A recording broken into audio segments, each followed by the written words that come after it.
What's up mga ka-zone? Nagbabalik tayo para sa isa na namang mainit na usapan sa mundo ng PBA. Alam nyo naman dito sa liga natin walang imposible pero heto. Ang tanong, handa na ba kayo sa isang great switch? May mga usap-usapan ngayon tungkol sa isang malaking revamp. Si Ironman LA Tenorio.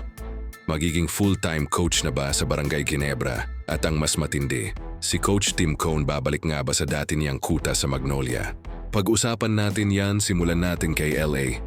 Alam naman nating lahat na si Tenorio, ang utak ni Coach Tim sa loob ng court, kahit naglalaro pa siya kitang-kita na ang coaching DNA niya. Bakit swak si LA siya? Ang may pinakamalalim na intindi sa triangle offense sa mga active players. Kung magre-retire siya at magiging full-time coach, smooth transition. Ito para sa Ginebra, hindi mawawala ang sistema.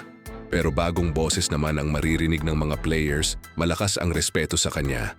Nina Scotty, RJ Abarientos at Justin Brownlee. He is the natural successor ngayon. Heto ang medyo nakakalula paano. Kung si Coach Tim Cone naman ang lilipat sa Magnolia para palitan, ang pwestong iiwan hypothetically ni LA o para sa isang bagong role. Huwag nating kalimutan dinala ni Coach Tim ang Magnolia dating San Mig Coffee sa isang historic Grand Slam noong 2014. Kung babalik siya doon, it's a homecoming of the highest order. Isipin niyo na lang, ang disiplina ni Tim Cone ilalapat sa roster. Nina Paul Lee, Mark Baroka at Ian Sangalang siguradong title contender agad ang Magnolia sa bawat conference. Pero syempre mga ka-zone, kailangan nating maging realistiko sa ngayon. Si Coach Tim ay committed pa rin sa Ginebra at sa Gilas, Pilipinas. At sila mukhang may laro pa, ang Ironman. Pero sa PBA, everything is possible. Isang trade lang or isang management decision pwedeng magbago ang landscape ng liga. Gusto nyo ba makita si LA na naka-suit and tie na SA sidelines habang si Coach Tim ay bumabalik sa pambansang manok?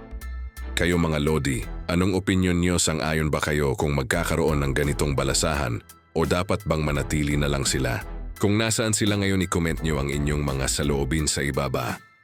Huwag kalimutang i-like, share at mag-subscribe para laging updated sa usaping PBA.